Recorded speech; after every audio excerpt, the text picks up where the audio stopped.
Okay, I think I got all my ducks in a row. So I got my float bowl. Again, I set my float level. So I'm kind of working blind.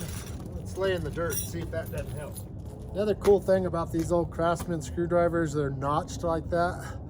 A lot of guys might not be aware that you can fit a box stand wrench over those if it was the right box end size, which again, I'm out in the cold laying on the concrete instead of in my shop. They're not made to be total manhandled down,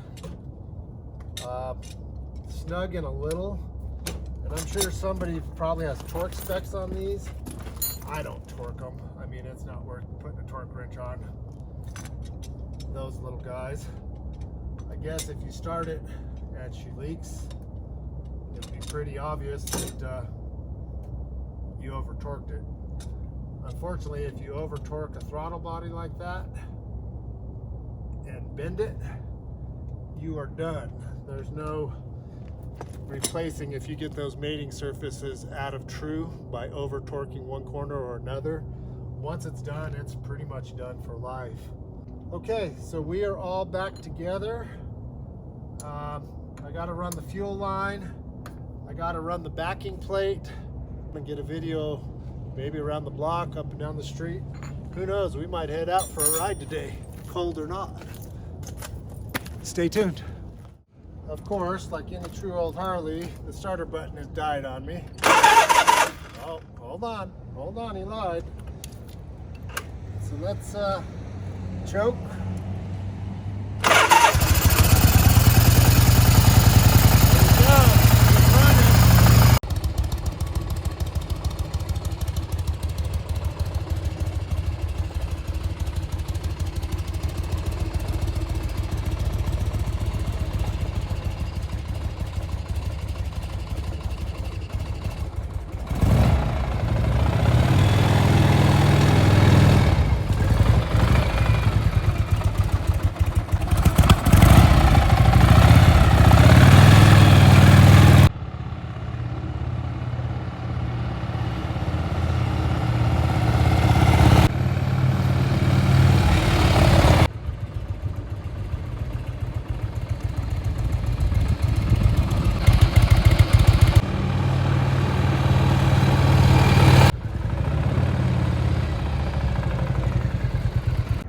Okay guys, just a little rundown. This is my 69 FLH. I built this bike from the ground up from spare parts. It's got the old school Pogo police style seat on it. It is a Harley seat. This one was the repop seat Harley made. They're not as nice as the old ones, but it's pretty nice. Most of the bike is pretty much original. I do have the exhaust fin here, the Rocket Man style. That's aftermarket, but I really like the look of it, and it's got a nice sound. Like I said, most of it's original. This is a generator shovel head, so it's got the generator lower end, and it's the first generation shovel head. So this one is a 69 on paper, but it's all 4-year generator shovel head. It is a stock Harley-Davidson ratchet top 4-speed transmission. A stock 74 cubic inch lower end and upper end. Nothing's been stroked. This bike is just about mechanically like it came off of the showroom floor, including the horrible but beautiful drum front brakes, which are cable driven. So that means that it's basically like a BMX bicycle cable driven brake. It might stop you. If you're on a light stop, it'll hold you from rolling down the hill, but it doesn't do much more than that.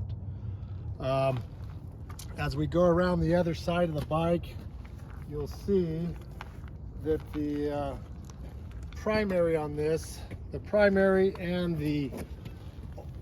this is your primary. Originally, they didn't have a removable derby. Now, I do have the stock solid piece outer primary, but you can't adjust the clutch. So this is aftermarket, and it just is what it is. I like to be able to adjust my clutch without taking the whole thing apart.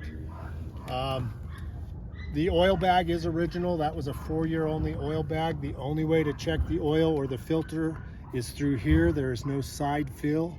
They changed that in 1970 all the way through the end of the shovelhead era.